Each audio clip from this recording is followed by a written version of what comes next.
Alright, today we're going to do equations of lines in the coordinate plane. So first, we're going to start off with what is the slope of the line that passes through negative 2, 3 and 5, negative 1. I'm going to show you two different ways to do this. So I'm going to start with putting this on the graph. So I'm going to put a point at negative 2, 3 and a point at 5, negative 1.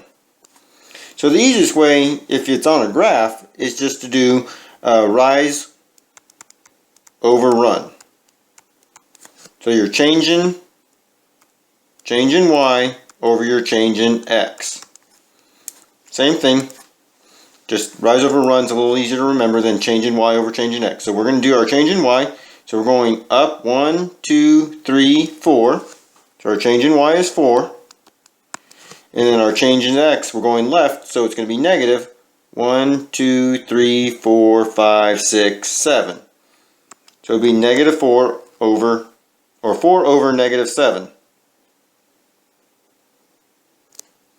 Alright, if you don't want to put it on a graph, or you don't have a graph, you can do y2 minus y1 over x2 minus x1. So my y2 would be negative 1 minus my y1 would be 3 over my x2 is 5, my y2 is negative 2. So negative 1 minus 3 would give me negative 4. 5 minus negative 2, change that to plus or positive, that would be 7. You can change negative 1 minus 3 to negative 1 plus negative 3. So negative 4 over 7 is what we get for both of those. It doesn't matter if the negative is on the 4 or the 7. In fact, most of the time you'll just see it out front, because the whole thing's negative. If one of those is negative, the whole thing is negative. So my slope is negative 4/7.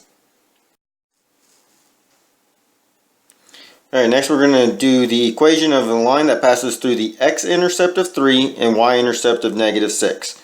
So our x-intercept is 3, so where it crosses the x-axis is 3. And my y-intercept is negative 6. Which is right there. So if I wanted to, I could draw that line in, if that helps you. A little off, but you get the idea. So we're going to start with our slope. So 1, 2, 3, 4, 5, 6 over 1, 2, 3. Well, we need to reduce that, so 6 divided by 3 equals 2. So when we write the equation for this, we're going to put that 2 as our slope, which goes in front of x. And then to finish our equation, we need the y-intercept down here, which is negative 6. So 2x minus 6 would be the equation of that line.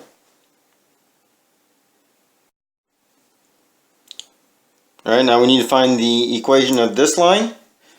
So last time I showed you, put it on a graph and then find the equation. Here where it's already on a graph, so we just need to find the equation. So 1, 2, 3, 4, 5, 6, 7 is our change in y over 1, 2, 3, 4, 5 is our change in x. So that goes in front of x, 7/5 x. And then our y-intercept. Well, in this case, we don't necessarily know our y-intercept. So what you have to do is, when y equals 0, sorry, I'm saying that wrong. You got to pick one of your points. So our point is 2, 6. We'll pick this one right here. So when x is 2, so 7/5 times 2, and we're going to equal 6. So 7/5 times 2, 7 times 2 is 14, divided by 5 would give us 2 and 2/5. Well, 2 and 2/5 does not equal 6. Kind of getting mixed up there. So you have to think, what do I need to add or subtract to 2 and 2/5 to get 6? Well, I got to add 3 wholes plus 3/5. So my final equation, let me rewrite this so it's not so messy, would be y equals 7/5 x plus 3 3/5. So the key here, find your slope and then use either of the points to figure out what your b value is, because these are always written, well, in this format is y equals mx plus b. And we'll show you another format on the next slide. Alright, so the other format is to write the equation in point-slope form. And then we're going to convert it to slope-intercept form. So, it doesn't matter really which one is y1 and x1 as long as you're keeping consistent.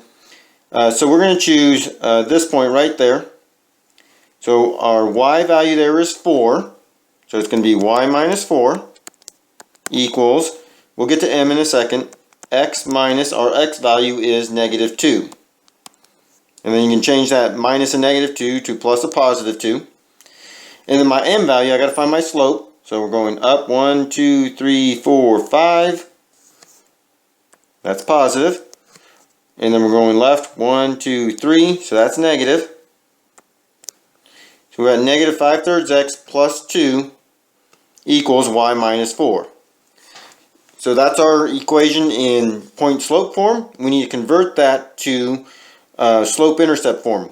So first we're going to distribute that negative 5/3 x plus 2. So that's going to be negative 5/3 x plus positive times a negative is going to give us a negative. And then 2 times 5 is 10. So that'd be negative 10/3. I'm going to leave it as negative 10/3 for right now. And that's y minus 4. Then we're going to add that 4 to both sides. So you're going to get y equals negative 5/3 x, and then 4 plus 10/3, negative 10/3, so we're actually going to be subtracting. If you want to convert that at this point, that would be negative, oh, can't really see that. 10/3 would be negative 3 1/3. So negative 3 1/3 plus 4 is going to give us a positive 2/3.